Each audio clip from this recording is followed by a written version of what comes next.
Bien, buenos días a quienes ya se han podido conectar y a quienes se vayan a estar conectando. Es un Yes. privilegio para nosotros en Foro Seguridad Social contar con la participación de un destacado amigo. Nos debemos nosotros a, a lo que es la amistad que ha construido el máster en argumentación jurídica a través de la Universidad de León. Y bueno, en esta participación también que hemos tenido, hemos podido fortalecer estos lazos de amistad y ahora que tenemos el honor y el privilegio de contar con la participación de Ricardo Vera, dos veces anteriores, sería su tercera, agradecido siempre con tu participación, Ricardo. Es un honor contar con ella. Y bueno, pues para quienes ya lo conocen, tienen ahí la presentación. En cuanto a los datos de su firma, solo diré de manera general que Ricardo es licenciado en Derecho por la Universidad de Córdoba, es diplomado en Derecho Comunitario Europeo, en Cátedra Jean Monnet de Derecho Comunitario de la Comisión Europea, es lector de lengua y culturas italianas por la Universidad de Córdoba también. Y bueno, también es titular de las firmas que aparecen ahí en el promocional que hicimos. Querido Ricardo, es un honor para nosotros contar con tu participación. Adelante entonces, puedes compartir pantalla y estamos a la orden. Perfecto, muchísimas gracias Francisco, muchas gracias al Foro de Seguridad Social. En efecto, es la tercera intervención con la que participo y como en las dos anteriores, encantado de recibir la invitación y de poder participar con todos ustedes en un evento de estas características que tanto hace por la divulgación jurídica en una materia que a todos los que estamos aquí pues realmente nos apasiona, el derecho laboral y el derecho de la seguridad social. Agradecido, Francisco, por tanto, y también aprovecho, además de saludar a todos los que se están incorporados y a los que se van incorporando, a mi querido amigo Samuel Soto, al que también veo en imagen, compañero del máster, compañero de profesión, y he visto también por ahí a Alejandro Turner, a quien también saludo especialmente en este día. Me propongo hablarles sobre la reforma laboral recientemente aprobada en mi país. Recientemente estamos hablando de hace escasos días. Y quiero realizar mi intervención explicando cuál es, en mi opinión, la naturaleza de esa reforma, cuáles son los objetivos a los que sirve y, fijados tales objetivos, ir desgranando, al menos sucintamente, cómo se articulan en la nueva regulación laboral en España, en los planos que iremos viendo a lo largo de la exposición. Finalmente, pretendo establecer a modo de conclusiones descriptivas una valoración somera de qué es lo que ha cambiado en nuestro régimen laboral en España y qué es lo que no ha cambiado, y finalmente establecer unas pequeñísimas conclusiones personales a propósito de la reforma laboral. Para ello, voy a auxiliarme de una presentación que voy a compartirles en este momento, solo al objeto de que nos permita seguir con mayor facilidad la intervención. Entiendo que están viendo la presentación que aparece en la pantalla, ¿verdad? Así es. Perfecto. Correcto. Bien, pues sin más preámbulo, yo creo que lo primero que tenemos que acometer es de qué hablamos cuando hablamos de reforma laboral en cualquier país, pero también en concreto en España. La reforma laboral es una modificación legislativa, no es otra cosa que esto, una modificación legislativa del marco regulatorio previo de las relaciones laborales. En nuestro país, en España, ese marco regulatorio está esencialmente definido por el Estatuto de los Trabajadores. Es un Real Decreto Legislativo, una ley, la 2/2015, que hunde sus raíces iniciales en el primer Estatuto de los Trabajadores en la etapa democrática, en la restaurada democrática, desde 1980. Pero podemos afirmar que nuestro marco general en España de relaciones laborales está definido principalmente por el Estatuto de los Trabajadores en su última versión del año 2015, y ese es el marco al que con más o con menos intensidad viene a modificar la reforma laboral actual. En mi país es muy frecuente hablar de reforma laboral porque cada modificación legislativa que afecta al estatuto recibe, como les digo, tal nombre. En ocasiones, cuando las reformas laborales son más profundas, son más intensas, se habla con más propiedad de reforma laboral, porque se produce un cambio normativo más importante que modifica sustancialmente la regulación anterior. En mi opinión, y adelanto en ese sentido una conclusión, no es este el caso de esta reforma laboral. Ciertamente se introducen muchos cambios, pero no podemos hablar de un cambio sustancial, al menos no en mi opinión, con respecto al régimen que veníamos arrastrando desde el año 2015, propiciado, entre otras, por la última reforma laboral que también se hizo a este sistema legislativo, que databa del año 2012.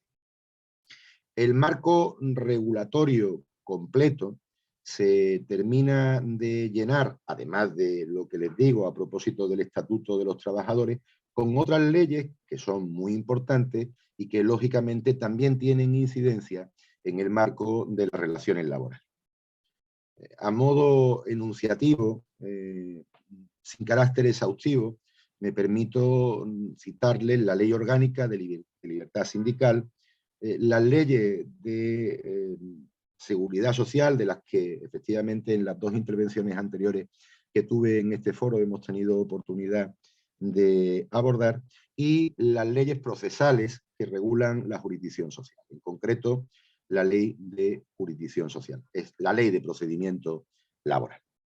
Por tanto, una reforma laboral es aquella reforma legislativa que modifica la legislación anterior.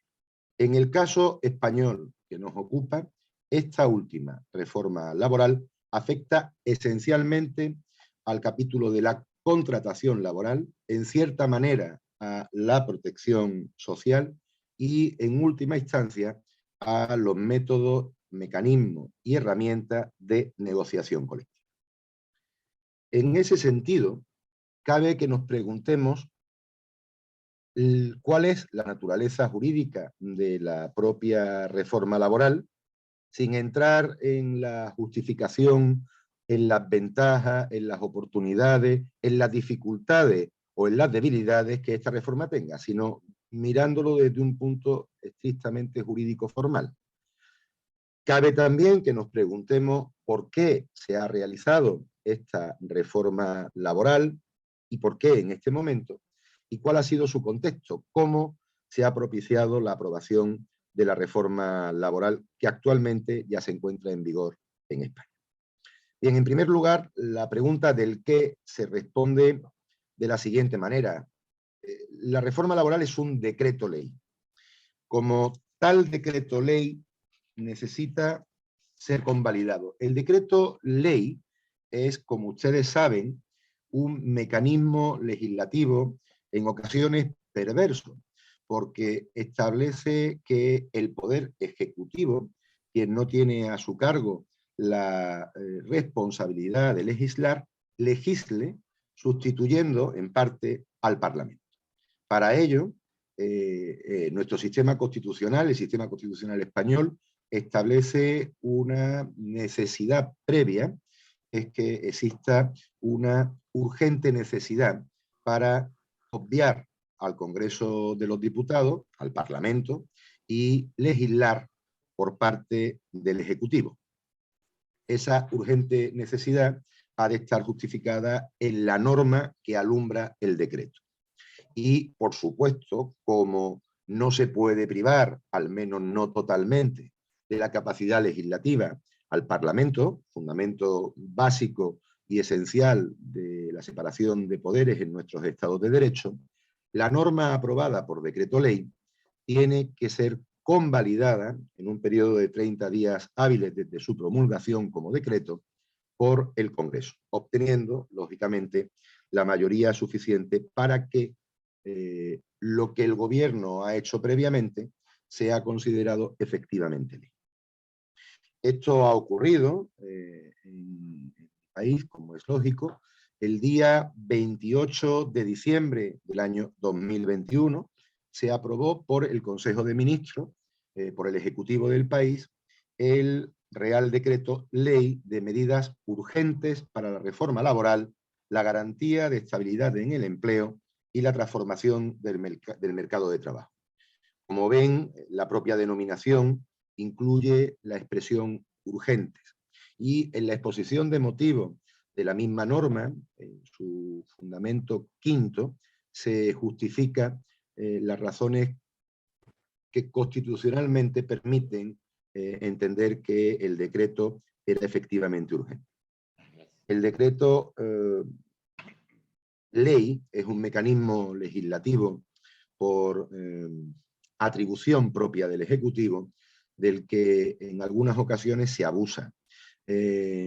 Quizá esta reforma no es un buen ejemplo de dicho abuso, pero sí es cierto que con cada vez más frecuencia existe en el mundo de los operadores jurídicos un cierto recelo ante el abuso frecuente de la fórmula del decreto ley para regular distintos aspectos normativos que en un procedimiento legislativo ordinario tendrían quizá más estudio, más sosiego, más detenimiento y desde luego, sin duda, más participación.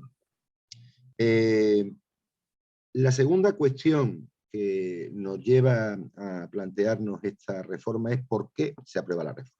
Bien, miren, en primer lugar, la reforma se aprueba como consecuencia de una obligación impuesta por la situación de mi país en el contexto de su participación como Estado miembro de la Unión Europea y con el objeto de poder recibir fondos europeos que palíen los efectos negativos en la economía que ha generado la pandemia que aún padecemos.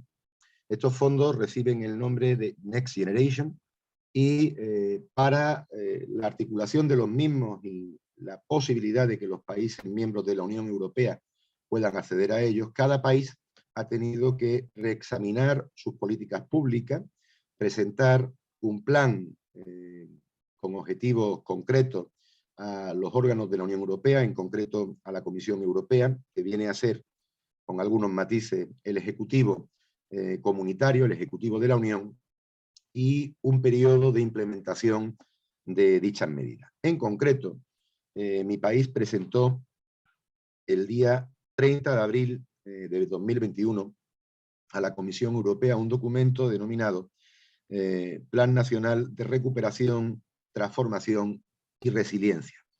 Este plan fue aprobado por el Consejo de Ministros 3 días antes, el día 27 de abril, y obtuvo la validación positiva por parte de los evaluadores de la Unión Europea el 16 de junio del 2021, siendo aprobado definitivamente con carácter normativo y, por tanto, como una herramienta susceptible para que España pueda obtener fondos europeos de estos nuevos denominados Next Generation el día 3 de julio del pasado año. Bien, en este plan existe un componente, en concreto el componente 23, en el que el gobierno español se comprometía a establecer nuevas políticas, así se intitula ese componente, nuevas políticas para un mercado de trabajo dinámico, resiliente e inclusivo. Bien, con independencia del juicio que nos merezcan la acumulación de epítetos que en los últimos tiempos están adornando las políticas para paliar los efectos de la pandemia, el hecho objetivo es que España, el gobierno de España, se comprometía en ese componente a establecer reformas en su mercado laboral y en concreto en 3 planos o 4. La reforma número 4 de ese componente versaba sobre establecer un mecanismo de simplificación de contratos de trabajo. La reforma número 6, o el objetivo número 6 de ese componente, versaba sobre la introducción de mecanismos de flexibilidad interna en la empresa y, sobre todo, la recualificación de trabajadores cuyos sectores productivos se veían especialmente afectados, primero, por la crisis económica y, en segundo lugar, por los efectos adversos de la pandemia. La octava reforma que proponía el gobierno en ese componente 23 versaba sobre intentar modernizar la negociación colectiva, es decir, el diálogo entre las fuerzas sindicales y las fuerzas que representan a los empresarios, lo que comúnmente en nuestros países de habla hispana conocemos como la patronal. La reforma novena, por último, implicaba hacer una profunda reforma de las políticas de contratación y subcontratación en materia laboral, similar a la que España había experimentado en cuanto a las posibilidades de contrata y subcontrata en el ámbito de la contratación pública, que, como ustedes saben, está formal y materialmente separada de la contratación laboral. Bien, de tal manera, cumplir el componente 23 del Plan de Resiliencia Español era una obligación para el gobierno de mi país. Y además una obligación a la que se sometía un plazo perentorio. Estas reformas debían estar implementadas en el cuarto trimestre, dentro del cuarto trimestre del año 2021. Esa es la razón, además, que el gobierno utiliza. Por esto les decía que en este caso quizá sí existían dichas razones de urgencia para aprobar la reforma laboral a través de una vía de decreto ley. Por otra parte, todas las reformas laborales acometidas en mi país se han dispuesto a través de decretos leyes. Siempre se han encontrado circunstancias de urgente necesidad que aconsejaban utilizar esta fórmula legislativa doble. Primero lo realiza el Ejecutivo, después convalida el Legislativo. Bien, este es el primer elemento por el cual la reforma laboral nace. El segundo elemento es, evidentemente, que como toda ley tiene una raíz basada en la voluntad política. La voluntad política del gobierno actual de mi país tiene en materia laboral tres ejes que resultan esenciales en su discurso en el discurso de investidura del presidente y, por tanto, en el programa de gobierno con el que el presidente fue elegido por la Cámara. Estos elementos se dirigen, en primer lugar, a luchar contra la precariedad laboral, entendiendo por precariedad laboral la situación de aquellos trabajadores que están permanente o muy frecuentemente sometidos a una concatenación de contratos temporales que impide consolidar fijeza en el empleo, fijeza en el territorio y estabilidad en las relaciones laborales. En un segundo plano, existe un objetivo declarado para luchar contra la vulnerabilidad ante las situaciones en las que aquellas partes más desfavorecidas de las relaciones económicas, y en esto se sigue el principio tuitivo que informa casi todos nuestros ordenamientos laborales de especial protección al trabajador, se vean en una situación especialmente complicada por una coyuntura macroeconómica o por una coyuntura sanitaria como la que hemos vivido en los últimos tiempos y aún todavía padecemos, deben disponerse elementos que, si no impidan, sí que minimicen o limiten los efectos más perversos de esas situaciones, más perniciosos de esas situaciones en las capas más vulnerables de estas relaciones económicas. Y en tercer lugar, era también un objetivo declarado del programa de investidura del gobierno, reequilibrar las relaciones sociales que el gobierno elegido entendía que estaban descompensadas en favor de la patronal y en detrimento de los sindicatos desde la última reforma laboral operada, como les digo, en el año 2012 por un gobierno de diferente signo político. La última pregunta que cabe formularse en este plano es cómo se aprueba la reforma laboral, en qué contexto. Bien, el contexto es importante porque esta reforma laboral aprobada por decreto, les digo, el 28 de diciembre de 2021, vino precedida por un acuerdo social entre las dos centrales sindicales más importantes del país, las más representativas, UGT, Unión General de Trabajadores, y comisiones obreras, por parte de los trabajadores, por la parte social, y por la parte empresarial, las dos organizaciones más representativas de lo que comúnmente, como les decía antes, definimos como patronal. COE, Confederación Española de Organizaciones Empresariales, y CEPIME, Confederación Española de la Pequeña y Mediana Empresa. En un clima de diálogo que se sostuvo aproximadamente durante 2 meses, con reuniones, en algunos casos públicas y en otras discretas, los agentes socioeconómicos, representados por los sindicatos más representativos y por las entidades representativas a su vez de los empresarios del país, acordaron el contenido de la reforma laboral. Contenido que finalmente fue definitivamente pactado el día 23 de diciembre del año 2021 y que se traspuso, y esto es importante que se diga, sin alterar una coma, al decreto que aprobó el gobierno. Es decir, el gobierno reproduce en su integridad el acuerdo social alcanzado por los sindicatos y la patronal. Esto es importante por lo que les comentaré con posterioridad, porque ha sido una palanca de debate, un elemento de debate en la tramitación parlamentaria de la convalidación del decreto ley. Bien, si recuerdan ustedes, les decía, los objetivos políticos de la norma versan sobre, en primer lugar, reducir la precariedad. Si hablamos en propiedad, realmente no se trata tanto de combatir la precariedad como de reducir la temporalidad. La temporalidad se va a reducir con base en 4 principios según la reforma laboral. 1, la reinstauración de la presunción en favor del contrato indefinido frente a cualquier otra modalidad de contratación.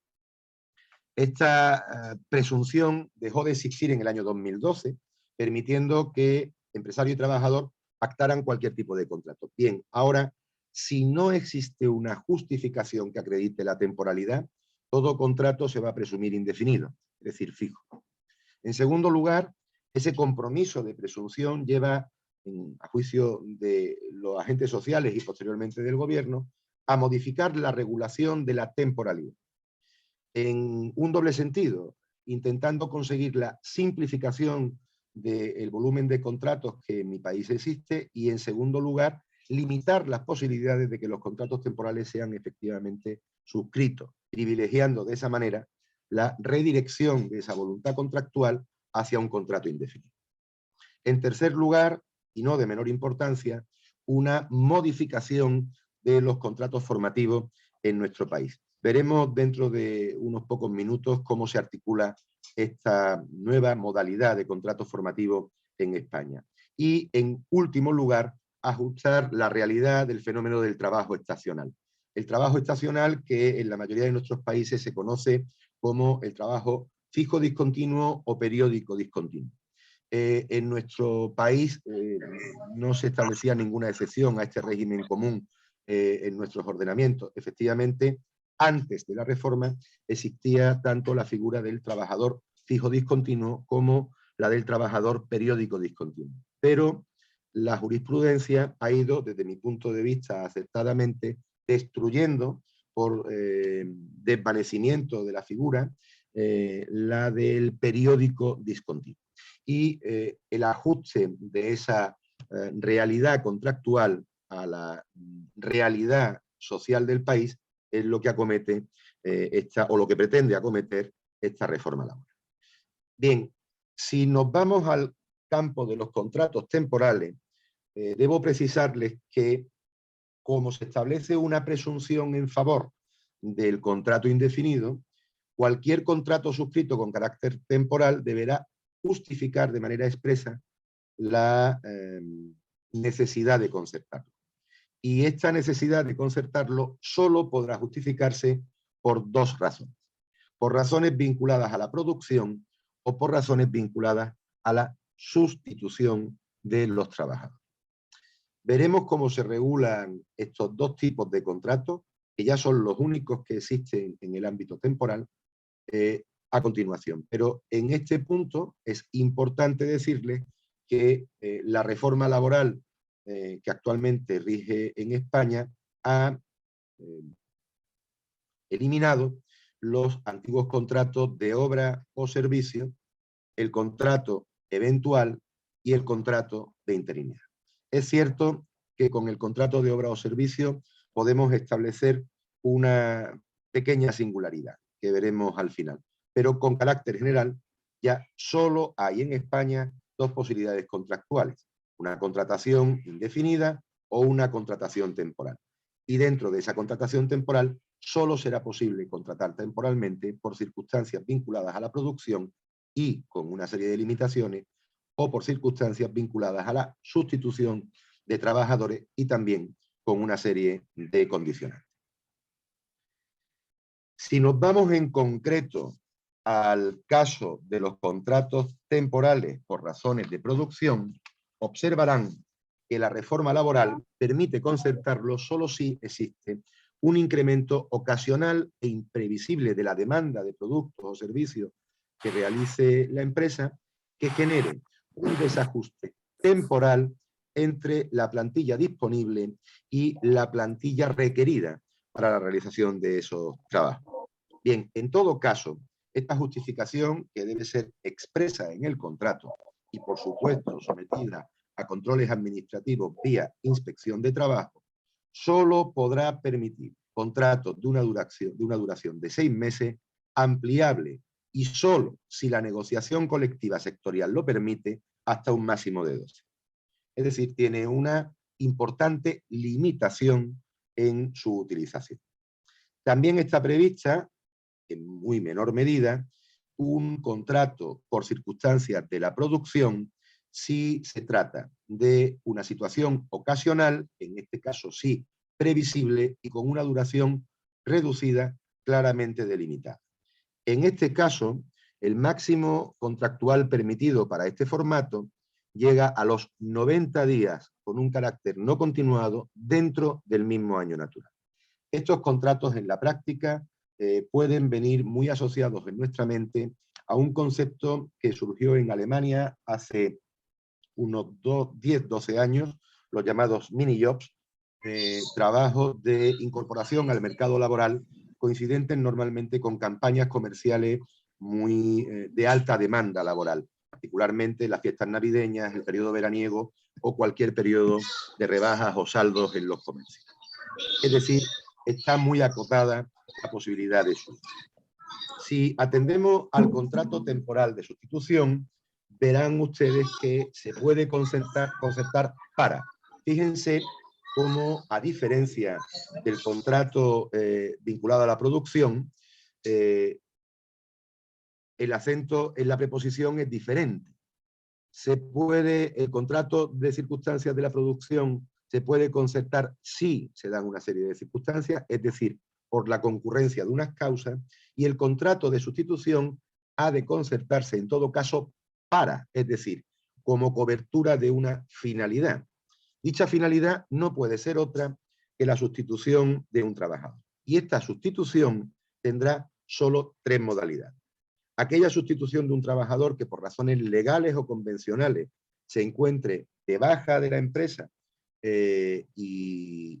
con reserva a ese puesto de trabajo, bien, para suplir a ese trabajador podremos contratar a otro vía contrato de sustitución.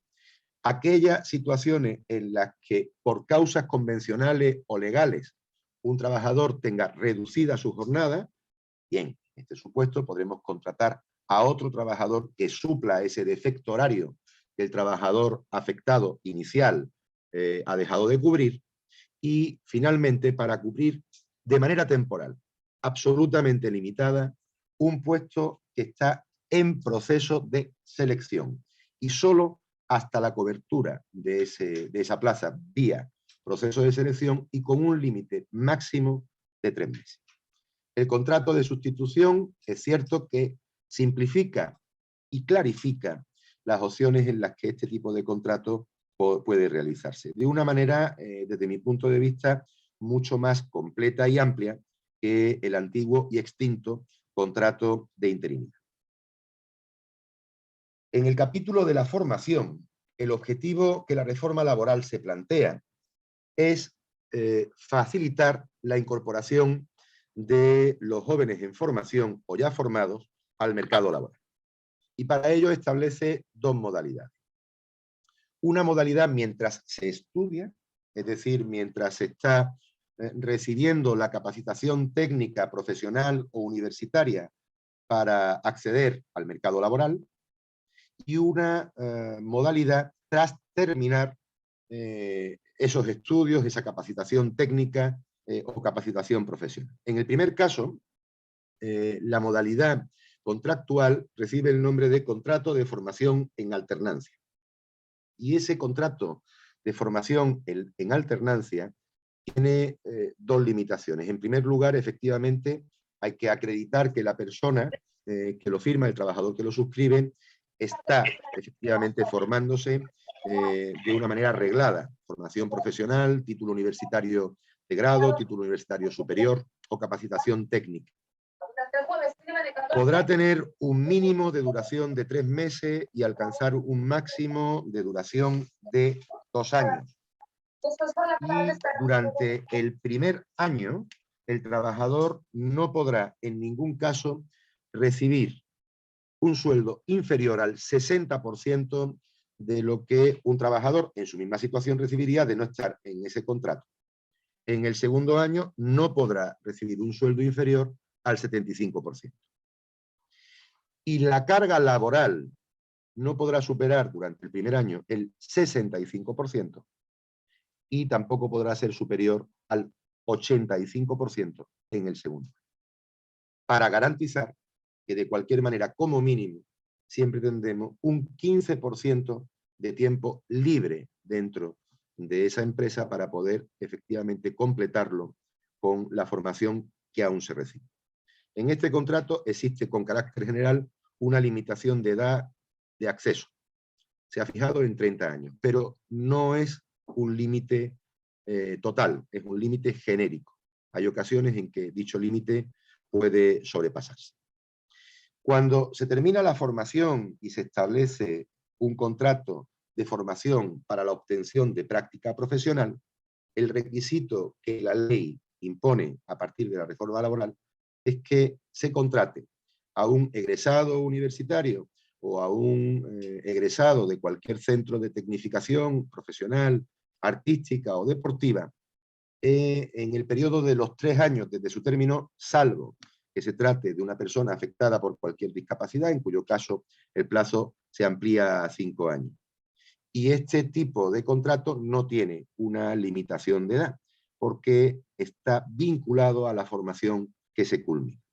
En todo caso, el salario tendrá que ser como mínimo el del 85% que ese puesto de trabajo tuviera en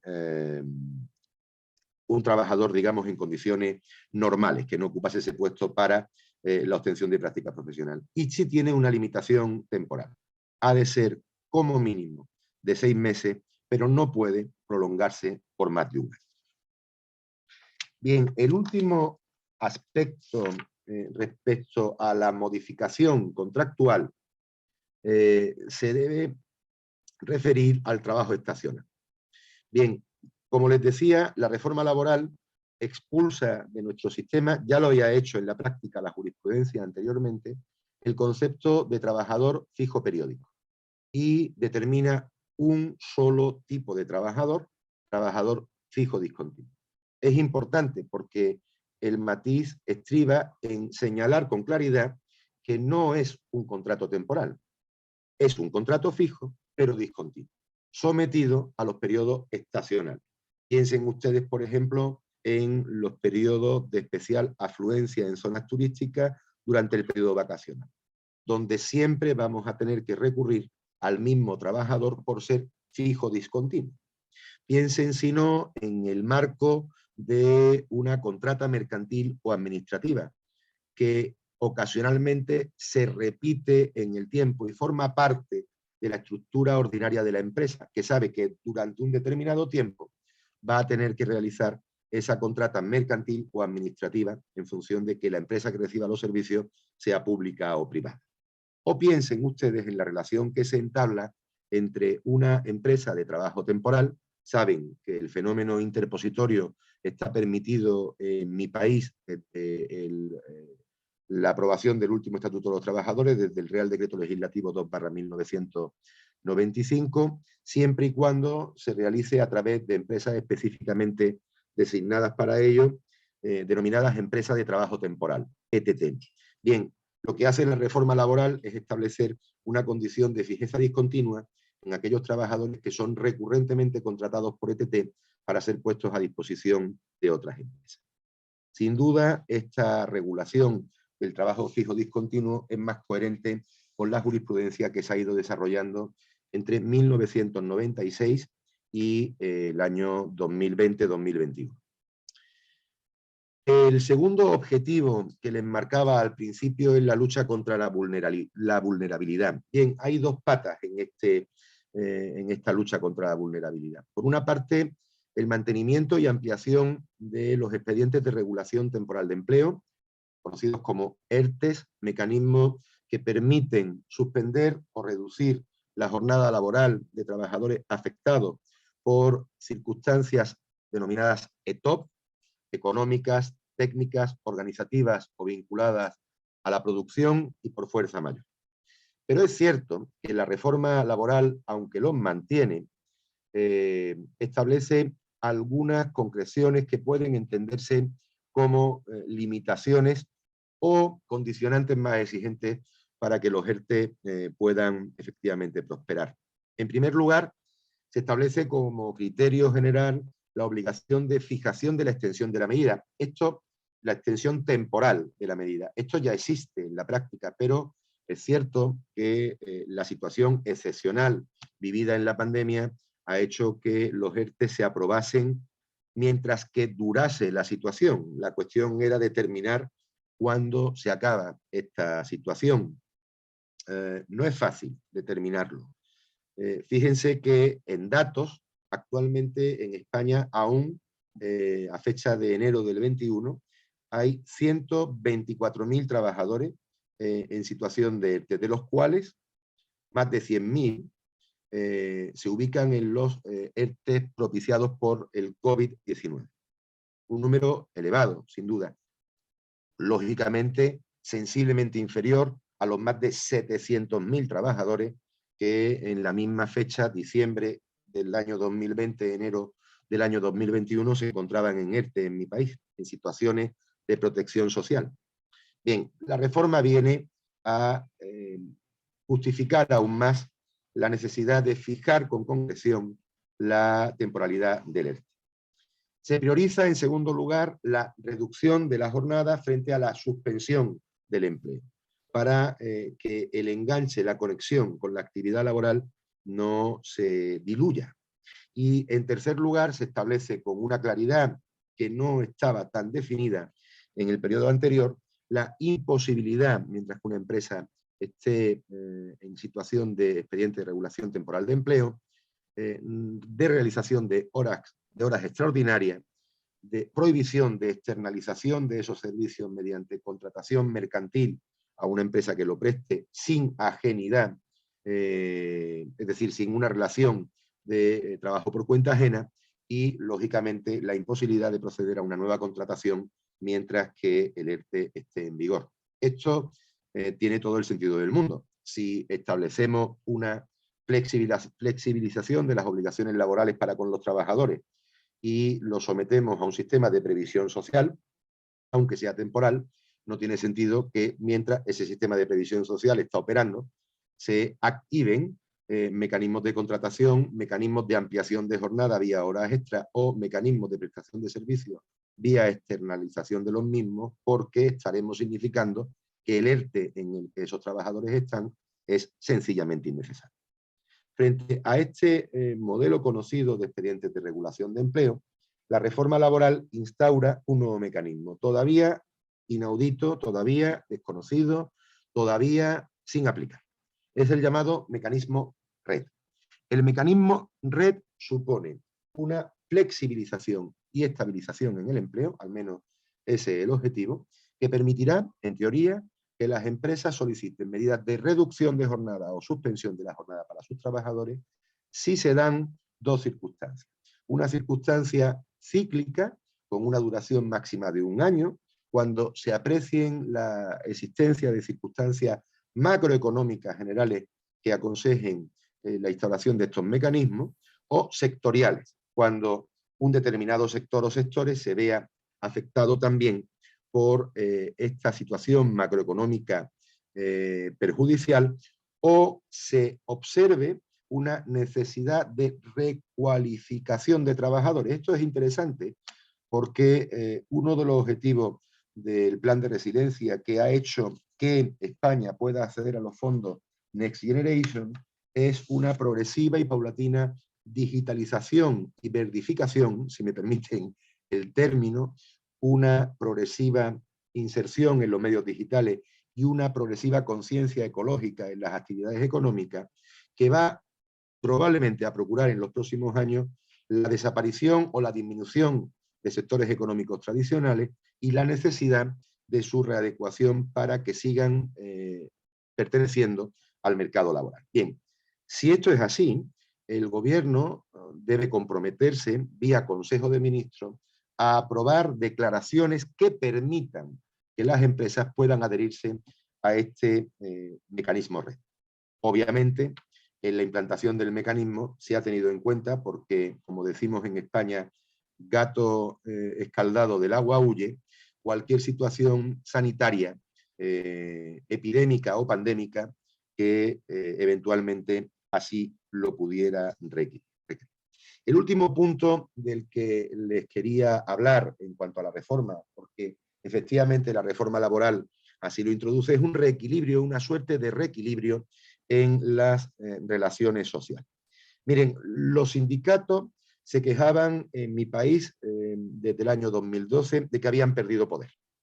Las empresas se quejaban justo de lo contrario, de que habían perdido poder en relación con los sindicatos. Y el caballo de batalla lo constituían los convenios colectivos. Y en concreto, como ustedes saben, la regulación general para una empresa, un sector o un ámbito territorial del trabajo en ese sector concreto. Bien. El caballo de batalla, les decía, era el convenio de empresa, el mínimo convenio. El convenio que se negocia y se aplica en el seno de una sola empresa, con independencia de que existieran convenios sectoriales o territoriales del sector que le pudieran incumbir. Para dicho convenio se establecía la primacía del convenio de empresa frente a cualquier otro tipo de convenio. El caballo de batalla sindical durante todos estos años ha sido eliminar los convenios de empresa porque se entendía que la negociación colectiva era menos libre en el ámbito concreto de la empresa. Por contra, la patronal sostenía que los convenios de empresa permitían una negociación colectiva más adecuada a las condiciones reales de la prestación del trabajo en esa empresa, en ese sector, en esa ciudad. Esta batalla no se ha resuelto, pero se ha compuesto, porque la reforma laboral sigue priorizando el convenio de empresa, aunque limita sus efectos a para dos aspectos esenciales, donde a partir de la reforma solo va a ser de aplicación en cuanto no se contradiga con el convenio sectorial. Y son los más importantes: la fijación del salario base y la fijación de los complementos. En este caso, si hay discrepancia entre el convenio de empresa y el convenio sectorial, tendrá que ser de aplicación el convenio sectorial. Y el otro caballo de batalla era qué ocurría cuando un convenio llegaba a su término y no se culminaba la negociación que lo sustituyera por otro. Es lo que se denomina en derecho laboral ultraactividad de los convenios, como ustedes saben. Con la anterior regulación, el periodo máximo de ultraactividad de un convenio terminado, de un convenio finalizado, era de 1 año. Con esta reforma laboral se recupera la ultraactividad del convenio indefinida, sometida solo a la existencia de un nuevo acuerdo. Lo que quiere decir en la práctica que, terminado un convenio, prorrogará sus efectos el convenio terminado hasta tanto sea sustituido por otro. Era también una reivindicación sindical importante. Bien. Capítulo de conclusiones, y ya termino para abrir un coloquio si ustedes lo desean. ¿Qué ha cambiado con la reforma laboral en el país? Bueno, pues sucintamente puede decirse que no, esto último que le decimos, empezando por el final, el restablecimiento de la ultraactividad de los convenios, no caducarán los convenios sino hasta que un nuevo acuerdo lo sustituya, la reducción de la contratación a 2 modalidades, los indefinidos y los temporales, con un máximo de concatenación posible de contratos temporales de 18 meses, al término de los cuales necesariamente el trabajador pasará a ser fijo, la desaparición del contrato de obra o servicio, salvo en el supuesto de la construcción, donde se mantendrán los contratos que ya estaban suscritos antes de 31 de diciembre de 2021 y por tanto podrán llegar hasta un máximo de 4 años, es decir, hasta el 2025, y su sustitución por una tertium genus, un tercer género de contrato, que sin ser un contrato temporal tampoco termina de ser un contrato indefinido. Es el llamado contrato indefinido de obra, solo y específico para la construcción, donde al término de la obra el trabajador tendrá que optar entre la relocación ofrecida por la empresa con o sin formación o abandonar voluntariamente la misma. Se incrementan, y esto también es un cambio, las sanciones por fraude en los contratos temporales, las situaciones de fraude de ley, se incrementan de 7.000 a 10.000 euros. Discúlpenme, no sé el cambio en pesos o en dólares, pero me calculo que debe estar en torno, en dólares americanos debe estar en torno a los de 6 a 9.000 dólares. Y cada contrato individualmente considerado que sea fraude podrá ser sancionado. Ante la concatenación no sumada cada contrato, sino el fraude colectivo. Es decir, suben de manera importante la sanción.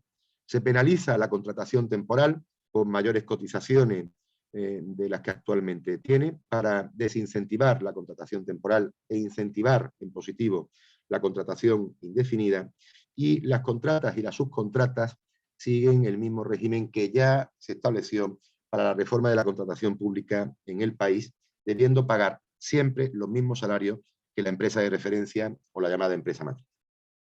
¿Qué no cambia?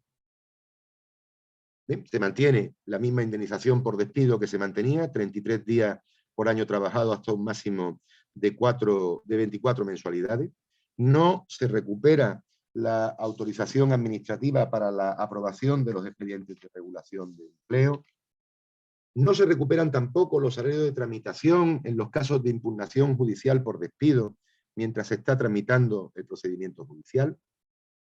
No se modifica la capacidad organizativa del empresario en cuanto a la modificación sustancial de las condiciones de trabajo, que pueden seguir afectando a las condiciones globales, a jornadas, turnos y salarios.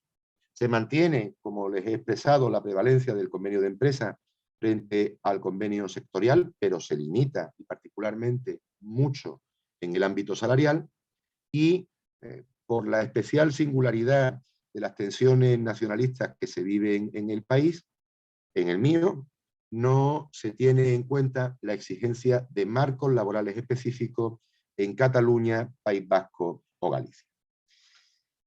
Estas son las conclusiones descriptivas. Y finalmente, las conclusiones personales que yo realizo sobre la reforma laboral.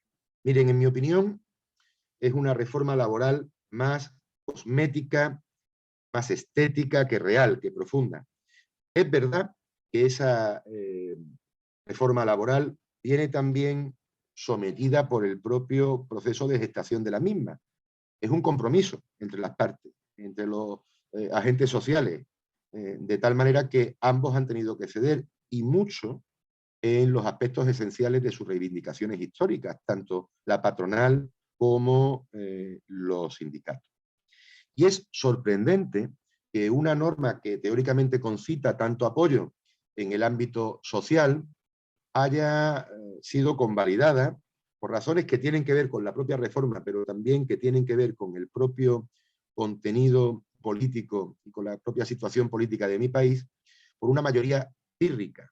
La reforma laboral fue convalidada por un solo voto de diferencia, 175 frente a 174, en una azarosa sesión del Congreso que se llevó a cabo el pasado día 3 de febrero, donde se produjeron 2 cambios de voto comprometidos a favor del sí, finalmente votaron no, y un error de un parlamentario que quería votar no, pero equivocó su voto al votar telemáticamente y votó sí.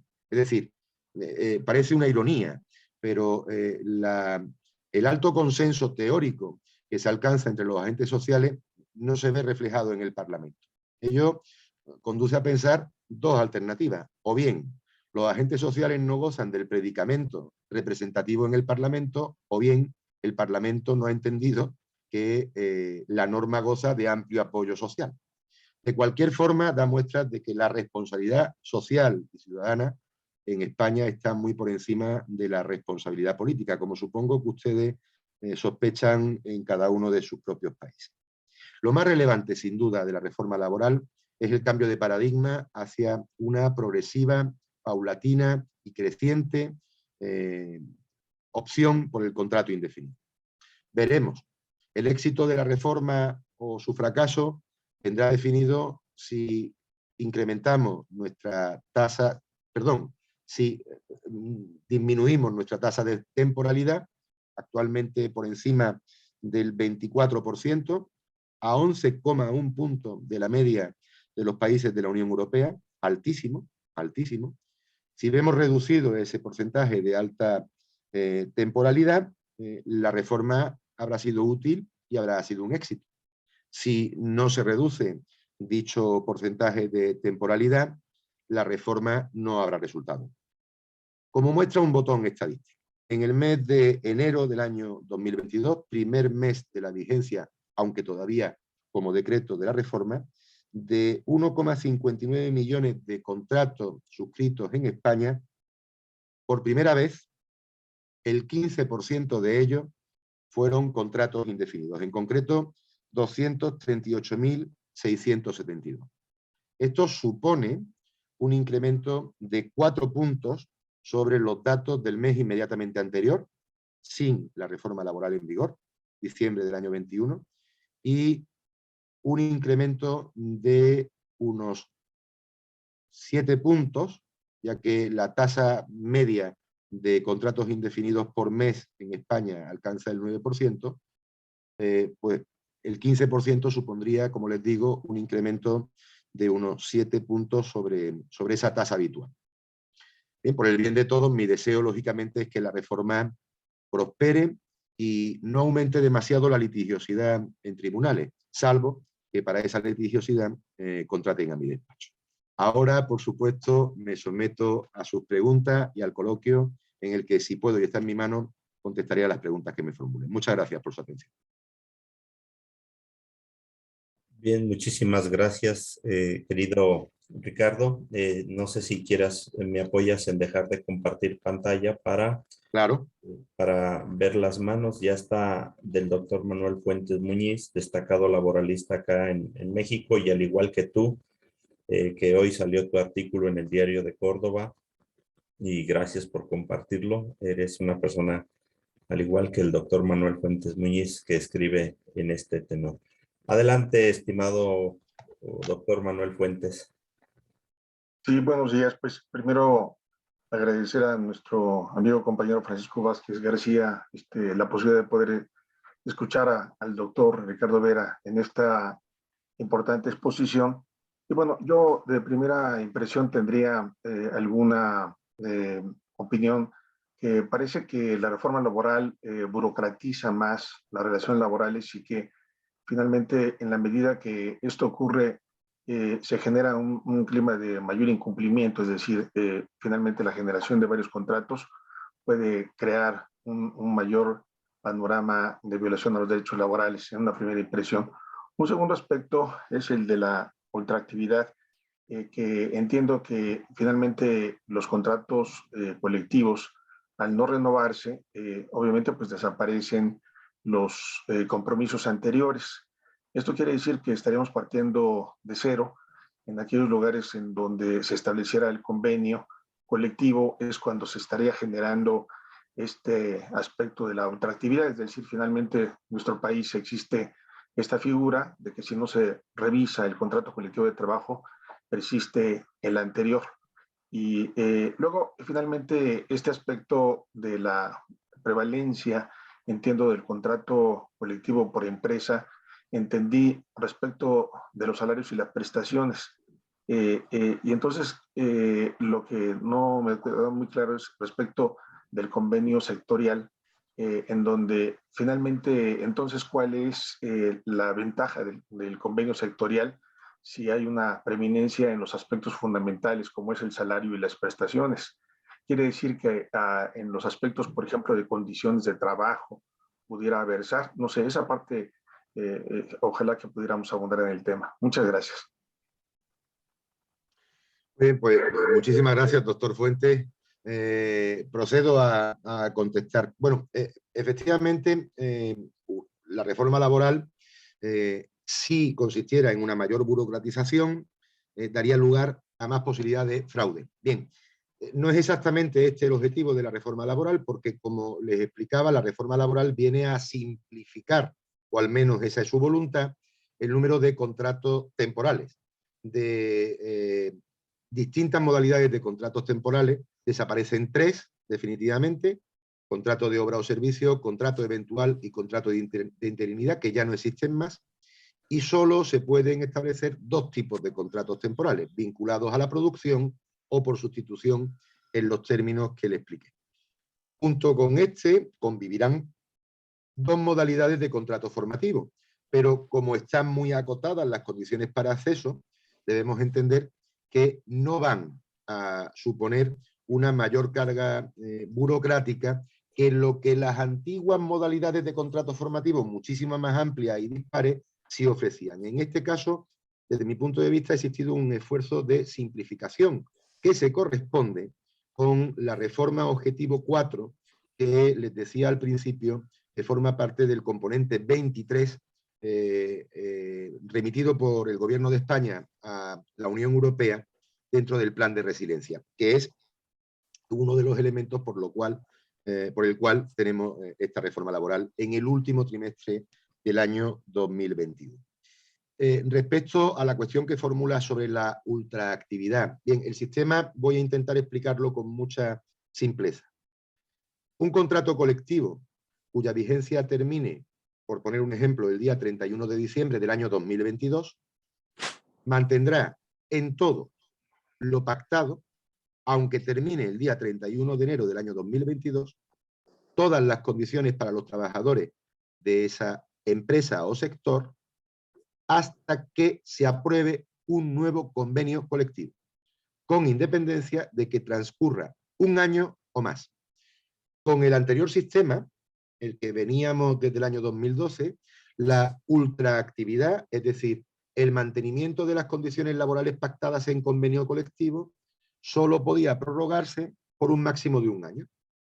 Con la recuperación de la plena ultraactividad, todas las condiciones laborales podrán mantenerse a lo largo de todo el periodo que medie entre la finalización de ese convenio, en nuestro ejemplo, 31 de enero del año 2022, y la entrada en vigor del nuevo convenio que lo sustituya. A partir del momento, de ese momento, se aplicará lógicamente las condiciones que regulen en ese nuevo.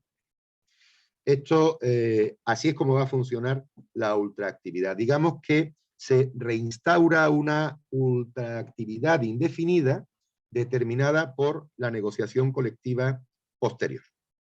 En cuanto a la tercera cuestión que formulaba el doctor Manuel Fuente, bien, efectivamente hay una suerte de contradicción que nos puede llevar a confusión.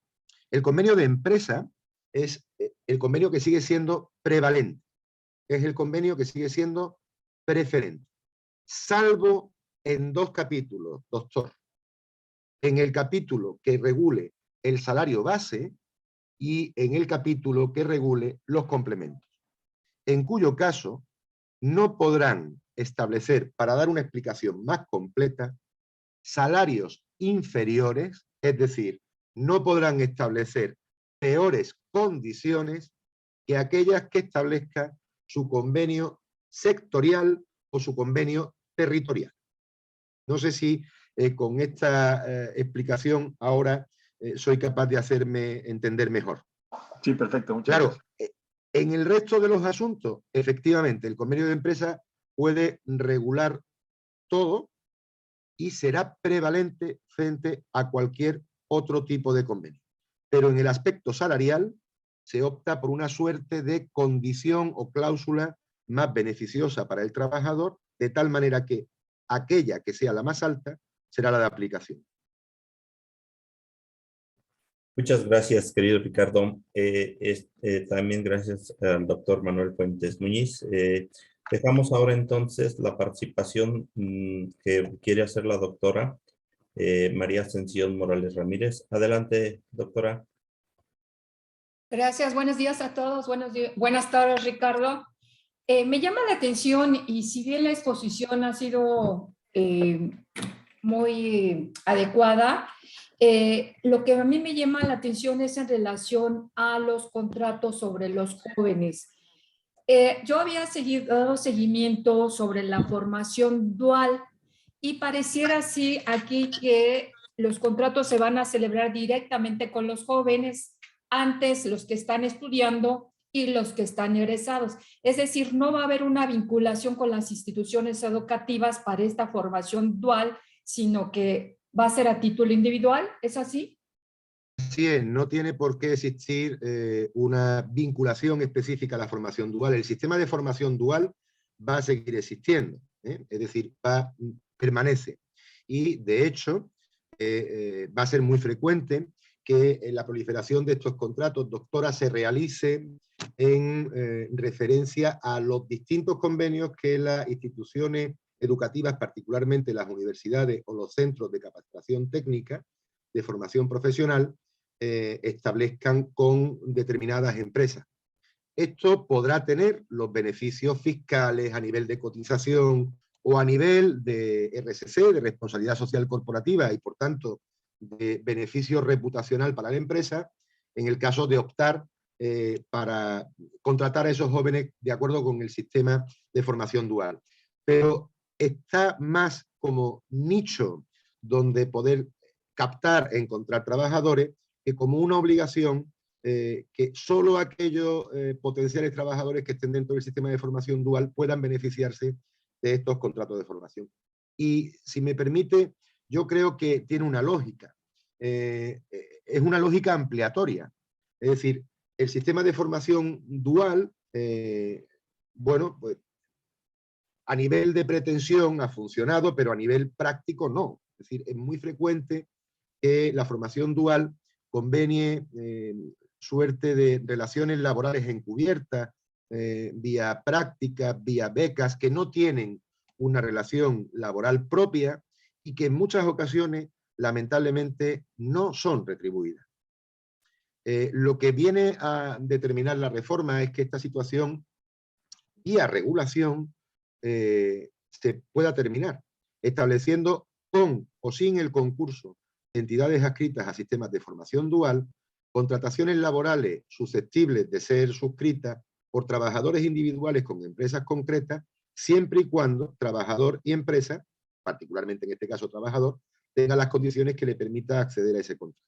La segunda razón, estimo que está en una vía de alcanzar capacitación profesional a través de lo que podríamos llamar, perdonen el anglicismo, un learning by doing.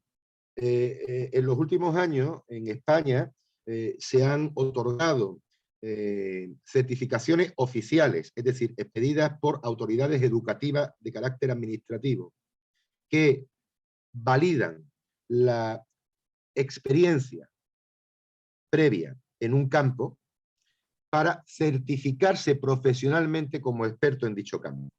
Esa certificación de capacitación técnica o profesional, a través de un learning by doing, incluso no oficial previo, puede determinar el acceso a este tipo de contratos formativos, particularmente el acceso al segundo tipo de contrato formativo, al contrato de formación para la obtención de práctica profesional. No podría incluirse en el primer tipo, porque, claro, la formación ya está terminada. Lo que viene a hacer la administración ahí es verificar la formación, acreditarla, mejor dicho. Pero en el segundo subtipo sí que podría entrar. No sé, doctora, si contesta la pregunta, y aprovecho para saludarla especialmente porque, como nuestro amigo Francisco sabe, en alguna sesión anterior en la que usted no estuvo en el foro, tuve oportunidad de trabajar algunos de sus textos y poder estudiarlos y participarlos también a los compañeros, cosa que le agradezco, doctora. Muchísimas gracias.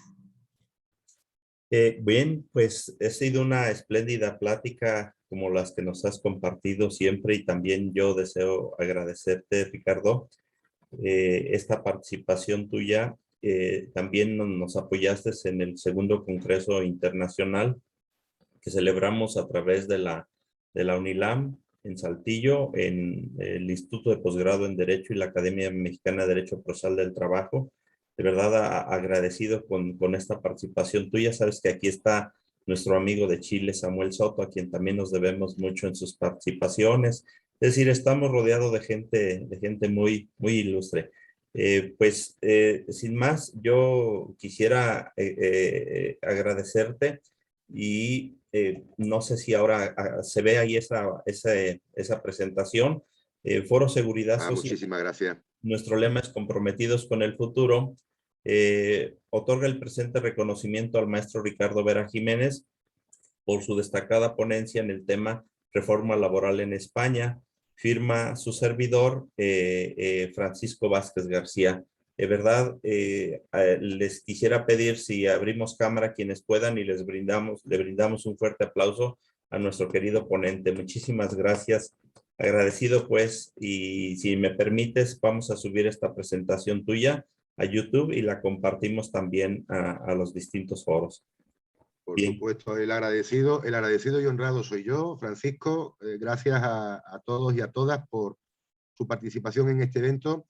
Y como ustedes saben, mis datos están a su disposición. Me pueden contactar en el celular, me pueden contactar en el correo electrónico, que antes lo puse en la presentación, y desde luego Francisco lo tiene. Estoy a su entera disposición para cuanto gusten, cuanto deseen y en lo que creen que pueda resultarles de ayuda. Muchísimas gracias.